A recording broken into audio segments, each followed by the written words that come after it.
Hi, welcome to the Owatonna Today Show. I am Shelley Whitehead. The Owatonna Today Show has a long history here in Owatonna, and we are doing a flashback program. I'm so excited for you to see this. You're going to recognize the host, Todd Hale, and also a little look at some people who have made an impact right here in the Owatonna community. Enjoy this program brought to you specially from the Owatonna Today Show. This is another edition of Owatonna as They Saw It. Thank you very much for joining us. This is Todd Hale, your host on Owatonna as They Saw It, a series of videotapes in which we talk about some of the great things that have happened here in the city of Owatonna. And in this particular issue, which is being filmed on December 3rd of 1993, we're going to address medical history in the city of Owatonna, and specifically the development of the Owatonna Clinic, which at this particular point has become obviously the major medical center here in the community of Owatonna. And our special guests on the program are ones that certainly would be able to relate the history of the Owatonna Clinic and the medical history of Owatonna better than anybody else. Dr. A.J. Olson and Dr. Frank Anderson. Both of these gentlemen, of course, were the beginnings of the Owatonna Clinic as such. And speaking of the devils, here they are right here. Dr. Anderson, good to see you. Huh? I hear you were having trouble with your memory, so we thought we'd make a house call. We brought our bags, Todd, I can see that you have, and look at here what went into my hand here, a mint. Now this has a history to it. This is a tradition when you talk about the mints given by Dr. Olson. And there it is right there, and we're going to tell you all about that here as we talk about our Owatonna medical history here in the community of Owatonna. Thank you very, very much for doing, and thanks to our guests for being here as well, Dr. Anderson and Dr. Olson. When you talk about, I guess, the ones who arrived first here in Owatonna as a part of the what was known later as the Owatonna Clinic, indeed these two are the ones. Dr. Olson was the first one to come here to Owatonna. That was back in the year 1946. I might add both these gentlemen are retired now, or tired, or whatever the case may be, right? And Dr. Anderson joined Dr. Olson here in 1949. Dr. A.J., let's talk about, first of all, how you happened to get to Owatonna. Well, I just got out of the Army. We'd spent 2.5 years overseas in the Philippines and Okinawa. And I married a girl from California, and she'd never been in cold climate except in the mountains. So I said, we'll go back to Minnesota for 1 year, and then we'll go back to California. Mm-hmm. Well, needless to say, we never went back. Never went back to California, huh? So I went up to the St. Paul, to the placement bureau, and there was different areas that we could go to. Mm-hmm. And there was one up in Thief River Falls. That was too far north. St. Cloud, I didn't like that. And in St. Paul, it was a nice opportunity there, but I'd have to spend $15 a month to park my car, and I didn't want to do that. And besides having to go to different hospitals and spend so much time on. And then we had a chance to go to Austin or Owatonna, but Owatonna seemed like a nice town. Mm-hmm. Dr. Moorhead had been ill and was looking for help, and so it was a nice town, nice trees, and it looked like a community of about my hometown of Cloquet was about 8,000. This was 9,000 at that time. Okay. And so I said to my wife, I think we should try this. So you did. You brought Dorothy here. We came here with everything we owned in the back seat of an old 41 Packard. Is that right? Now, was Dr. Moorhead's office downtown where you started, or what? 1 West Main Street, right by the fire hall. Okay. That was your first office? That was my first office. It was an office that was about 68 feet long and 22 feet wide, and we had crammed in there. And it was a nice little office. I thought it was nice. So was Dr. Moorhead still practicing then when you came? He was practicing, and then he practiced. He and I practiced together, and then he had a Meniere's disease, which made him dizzy, and he was losing his hearing. Mm-hmm. And so one day after we had surgery, and he gave me a book, and he says, I want you to do the surgery tomorrow. A fellow had a broken knee, and so we operated together, and he said on the way down, I'm going up to Minneapolis to have some my hearing checked and some tests and some treatments, and I never saw him again. So, really? He just retired right there, huh? Right there, yes. And then so I practiced alone for a year, and I went for 5 months, never left town. It was just day and night and day and night. Mm-hmm. And the police was kind of good to me because every time they'd have an accident or drunk at a police station, they'd call me in because I was a young doctor. You know, needless to say, we were hired for $300 a month. Is that right? I was working on the salary, so it didn't make any difference. So I never did see him again. Never did see him again. And then so Frank was up in Little Falls. I better let him tell his story. And then so I called him up. Yeah, you and Frank were actually, Frank, weren't you in medical school together? Yes. You two, you'd known each other in medical school? Right. We always knew each other from Frank's father was the superintendent of schools in Cloquet, and we lived about 2 blocks apart. Oh, really? And so when we were at Scouts, we were both Eagle Scouts. And when we were at camp in the summertime, I'd be patrol leader one year, and he'd be the assistant. The next year, he'd be the patrol leader, and I'd be the assistant. So We were practicing to practice together because his dad was a veterinarian, and so we'd go out on house calls with him as a veterinarian. to the farms, huh? Or wherever. Yep. Is that right? Cut the horns off the cows and Yeah, is that right? And do all those. Well, where were you now in the time, and of course our time, look at the old time fly here, so we have to move along, but after a couple of years of practicing on your own, Dr. Olson, you got tired of that, right? Oh, it was yes. It was grueling. It was really grueling day and night. And then I had a patient over by Morristown, and I had been real ill and sick, and I had to go make house calls over there. And then one day I took my wife up to the cities to go shopping after about 5 months. And they were very critical of me because I wasn't there when they wanted me. And I said to my wife, I said, we can't do this anymore. So then I called Anderson up at Little Falls and said, come on down here. I think this is a better community than Little Falls. So you were practicing on your own up there, Frank? No, or? I was in a partnership. You were? I was all very well settled. Uh-huh. Just had 2 kids and planned to build a house on the river up there. Beautiful spot. Beautiful plan. If anybody needs a plan for a house, that's it. Ideal You've got plan. it, huh? Oh, yeah. You've it's got a it. marvelous plan. Well, did it take much convincing of Dr. Olson to get you down here, or what? Well, it took a little. I had to come down, look at the town. The town looked lovely. His office was fine. So you did make the decision to come south then, Yep. apparently, huh? So that was in January of 1949. January 1949, because they came down, I think, the 30th of December, because I remember that very well, because we had the Cosmopolitan Club here at the time, and we had a raffle, and I had some leftover geese, and so my wife, we had to take them home, and my wife cooked this goose, and I tell you, it started out real big, and it ended up like a chicken, see? We had about 3 inches of lard on the bottom. Is that right? Our first and only goose. The first and only, the one and only. We huh? served that to Anderson's for that New Year's meal. Yeah. So the first office of Dr. Olson and Dr. Anderson was at 117 West Main Street, next to the fire hall, Yes, right? sir. Right. And how long did you stay there, Frank, in that office? In that office? Well, we built our present clinic in 1954. Okay. But times were a little different down there. House calls were $5. Office calls were $3. We'd deliver your baby for $35. But a little while later, prices went up, and we delivered your baby for $50. But we examined the mother every month until she was due and delivered her, and we examined the little kid, prenatal care, for the first year for nothing. For nothing. Right. Is that right? They can just bring them in, huh? All they had to pay for the immunizations. Yeah, that was it. My gosh, that has changed a little bit. And I would guess that how long did mother stay in the hospital when they had a baby? Oh, I tell you, they used to stay. We had a regular routine. They'd be flat in their bed about 5 days. Then they would dangle the 6th day, and then they get up and walk on the 7th day, and then they'd go home. And then I had a lady who had a blood clot, went to her lungs, and I really sweated her out.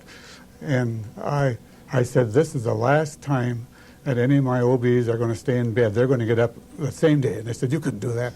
And I did. And I said, you get up. In fact, some of them get off the delivery table and walk to the room. And they never had a blood clot after that. You did. Well, that's what they do today now. That's right. That's what That's they're doing right. today. Yeah, that's Exactly. right. Yeah. Well, you were ahead of your time on that then, That's huh? all right. I wasn't going to go through that. I mentioned there were mothers who thought you were crazy, making them get up and walk to the room, huh? I can imagine. Well, Obviously, your space requirements apparently, how did the vision of the Owatonna Clinic? It was not known as the Owatonna Clinic downtown. Was it just known as Dr. No. Anderson and Dr. Olson, or what? Well, no, Dr. Honath came in '52 to the group, so then we became the Owatonna Clinic. Okay. There were certain advantages of being a clinic. When we bought our supplies materials, the clinics got a better break than the They private did. doctors. Oh, sure, I suppose. So yeah. that was one of the reasons. A little political move, huh? Right. Dr. Honath coming, Frank. What prompted that one? That Well, we addition? live 40 miles from the Mayo Clinic and 60 miles from the University of Minnesota, where they got super-duper surgeons, and so we thought we had to upgrade the surgery here, and that's what we did. Okay. It was a time of change all the way. You know, sulfa and had just come out. We had sulfadiazine, sulfathiazole. Penicillin was new on the market, and if you had penicillin, you had to be shot every 3 hours. You had no long-action penicillin. Well, really? It's changed. Okay, yeah. And after '49, after I've been here, changes in the hospital came about. We put in an X-ray room, a new X-ray machine, had a röntgenologist come 3 times a week. We had an emergency room that was developed. Yeah. It was time of change all the way around. Well, I can imagine. And in the whole hospital, we built a new hospital in 1959. Yes. How did you come about the property where the clinic is located on Southview? Well, that's an interesting story, because we realized that we couldn't stay where we were, because people would come in the front door and they'd walk in and look over and then walk home and have supper, and then they'd come back and they couldn't find a place to do. So we were looking for something. St. John's Church bought that property, and they were going to build out there. Well, then they realized that, well, the city council passed an ordinance that you had to have so much parking space for each number of members, and it was impossible for them to get the church built on that property. So we had an opportunity to buy that land right next, which was fortunate for us because it's right next to the hospital. Yes.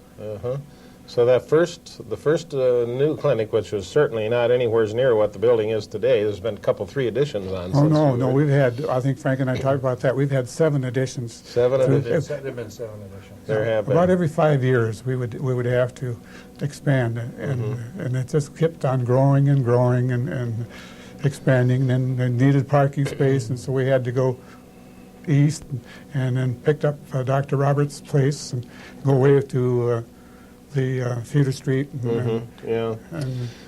Before we get off the early history here, run by some names of the physicians who were here besides you when you came to town. Okay, now Dr. Moorhead was on Main Street. Dr. Schaefer was where the Roxy Theater building was. Dr. Roberts was where the post office is now. And Dr. Stronsky was up over the drugstore in the what building was that? Roar Drugs. He was Roar Drugs, wasn't he? Yeah. And then Dr. Lundquist was Dr. up there. Lundquist was up there. And Dr. Nelson was downstairs by Christgau's, and Wilkowski was up over Christgau's. Dr. Sen was down where the on Bridge Street, where the Travel Bureau is now. There was McIntyre and McEnany. Yeah, McIntyre had his own office over there by the Armory, and McEnany was in the And that was McEnany's father. That's that was father's Jim brother. McEnany's C.T. father. McEnany, C.T. Cliff McEnany, McEnany. yes. Yeah. Okay. And then Bergs and Dewey were down where the penny store is now, in that vicinity. Is that right? Okay. And again, this year is 1993. We're talking about that. So this was back a lot of years, and of course, there were lots of doctors who had their own offices, and gradually, as that era kind of went over, and obviously now, this particular time, the clinic is is the only really medical facility in Owatonna. There are no independent doctors working anymore, are there? No. I mean, Dr. Henry and Dr. McEnany, were the last to join. But right now, Todd, it's so expensive to have all the equipment, and you have to have the facilities, and you have to give the service that the people are demanding, and I think they should have. Yeah. And an independent man can't do that. So, when you got Frank here with you, and how did you pair off Frank on the on call, the overnights, this type of thing? And very seldom did a night go by you weren't called, I'm We sure. were usually on call all the time, except a half a day a week, and we'd leave at noon, and we'd be back on call at midnight. And every other weekend, we'd take off Saturday afternoon after we got done, till Sunday night at midnight. We always went back on call at midnight. The main reason was we wanted coverage for our OBs almost as routinely as we possibly could. Yeah, yeah. The babies were and that was the real demanding thing, wasn't it? The expectant moms and the coverage of and the delivery of babies, of course. And they never would come in at a convenient time. No. But the time we were going to go to the football game or something, then they'd come say, I think I'm in labor. Yeah. We made house calls all the time. A lot of people didn't have cars, and we'd make house calls out in the country in stormy weather because the farmers couldn't get out. They didn't have big equipment like they do now. And so we'd plow out there and drive out there. Any idea how many babies you delivered over your career? Oh, I think I think over 2,000. Really? Yeah. And then after the later years, after I had my detached retina, and then I decided I should get out of the OB business. So. But every doctor, Frank, was in OB. I mean, there was no specialization as such, was there? Pretty much at that time. Well, that's right. Everybody did most everything that they thought they were capable of doing. Yeah. So you delivered babies too, right? Lots of them. Oh, yes. Oh, he delivered after he came to Owatonna. And then, another thing was tonsils. I never liked to do tonsils. And so when Frank got here, I said, Frank, how do you like to do tonsils? He said, yeah. He said, yeah, all right. And I said, okay, you're the tonsil man. It was passed on that way. One of the things about doing tonsils, if you did grown-ups and so forth, we did them under local anesthesia because it was too dangerous to put them to sleep with the anesthetics we had at that time. And they were kind of a little bloody mess. You injected them back there and then took them out. Well, after Dr. Honath came here, he said, I hate to do local tonsils. I hate to do local tonsils. And so one was scheduled, and I was up there scrubbing, and Dr. Honath came and pushed me aside. He says, I'm the surgeon. I'll have to do it. I hate it, but I'll do it.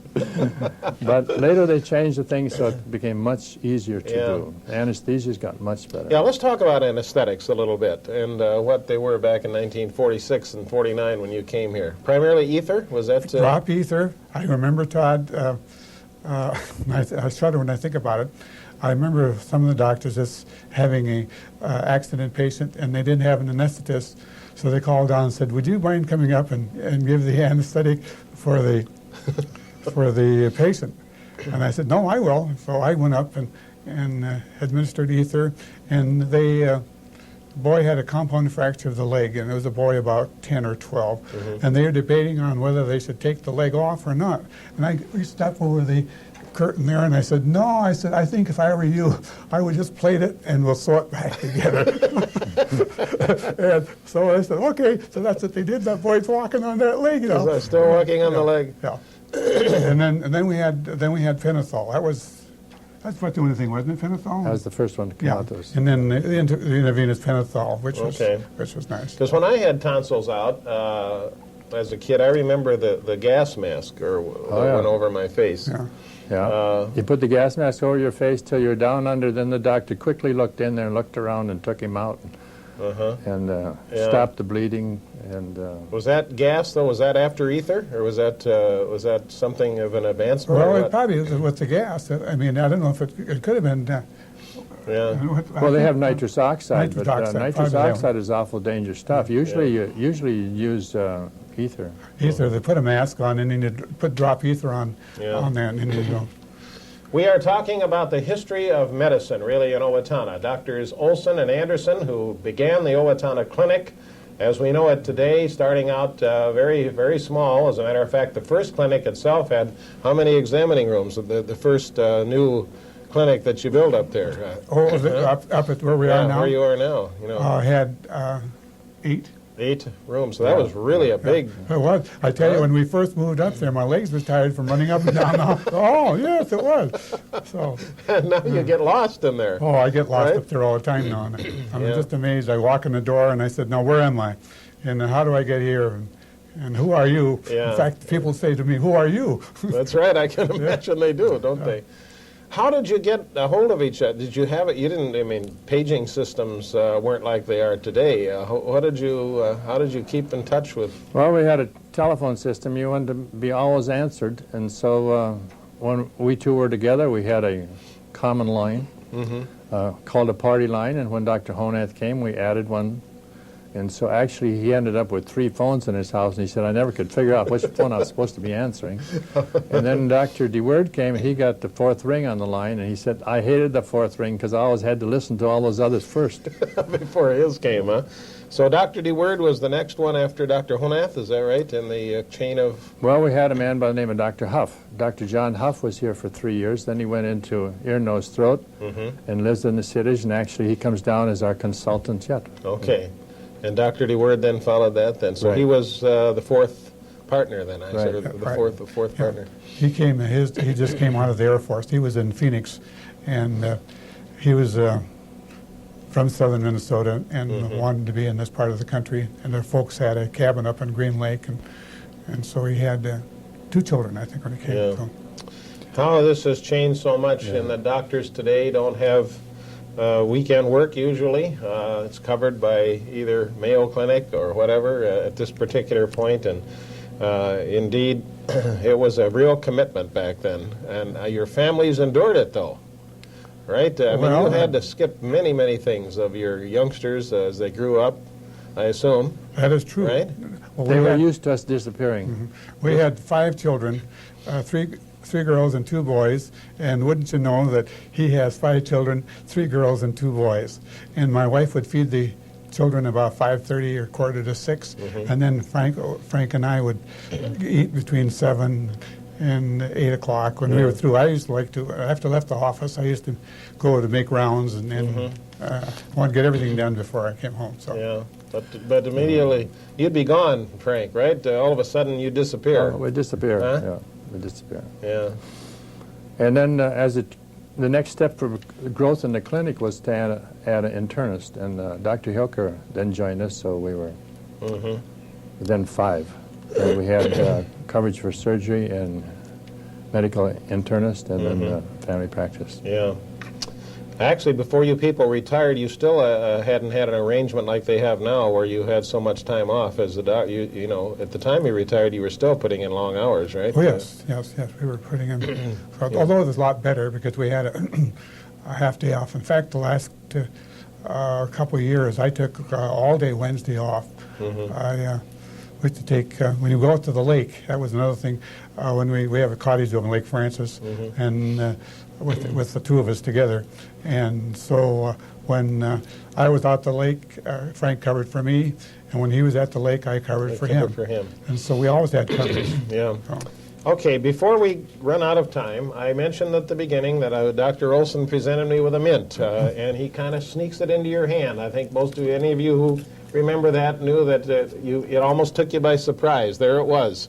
How did the mint start? Well, about 40 years ago, I quit smoking.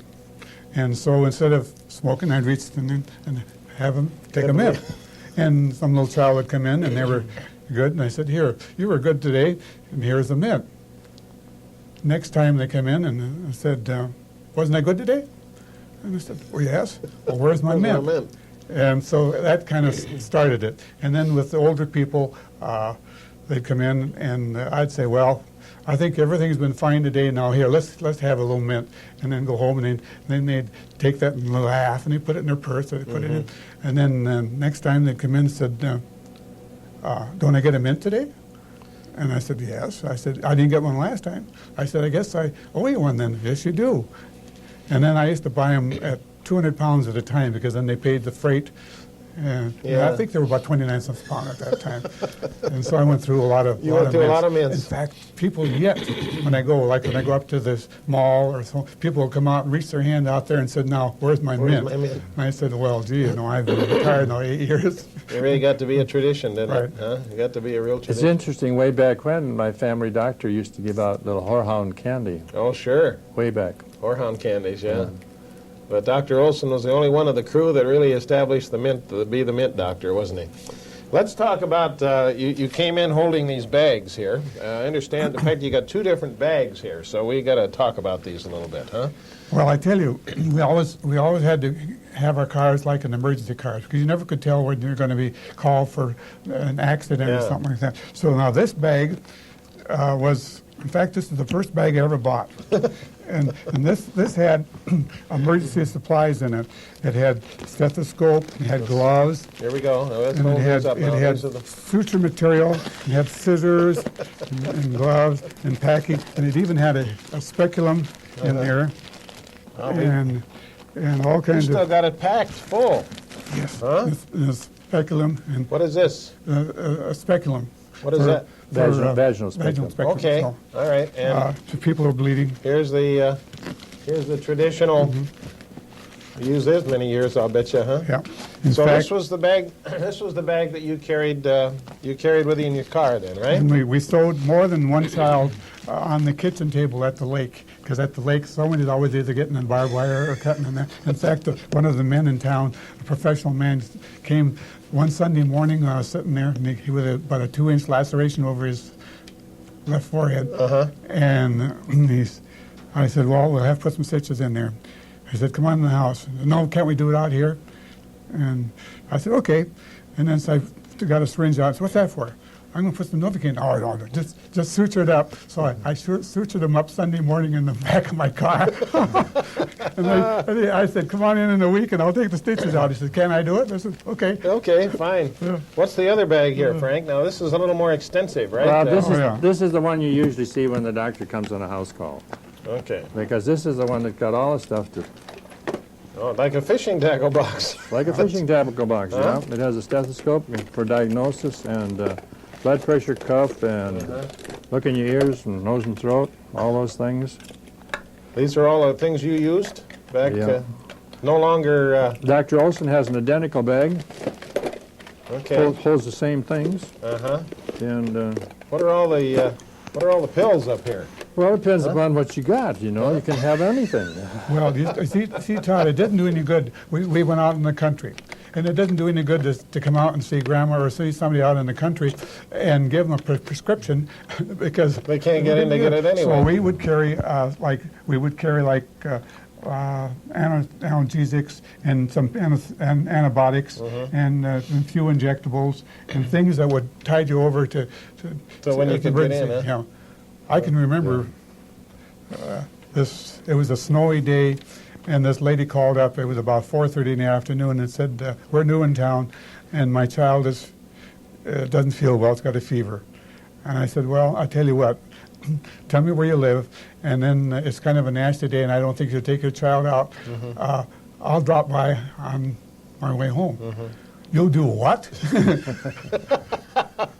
Where did she live? Chicago. and so I went out there, and the child had a red ear and red throat. I Yeah. gave her a shot of penicillin. But they were amazed. Oh, my You'll do what? So there's the clinic right in a bag. Clinic in a bag. Well, that's what it is. Actually, there's stuff, all kinds of things in here for medications for asthma, and we used to treat arrhythmias and so forth, which they would never do now at home. Yeah. We used to give them a shot to change their arrhythmia right there. Really? No, when you say considered arrhythmia, that means irregular heartbeats. Yeah, Regular heartbeats, yeah. considered extremely dangerous now, and they'd put you in the hospital to do Yeah, it. I'm sure that's the case. Yeah. So there you have it. That's the official bag, the extensive one that was carried by all of the doctors. So, That was always in the car. well, as we look now at the clinic in this year, 1993, it has to be. You retired what year, Frank? 1985. Dr. Olson, 85, and you 87. went 87. What do you think now as you look over that facility?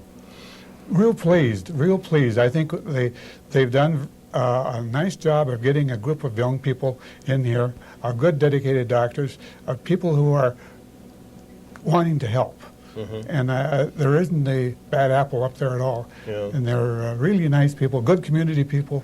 And then with the building next to the hospital facilities, and that I think our community is getting excellent medical care at reasonable cost. Yeah.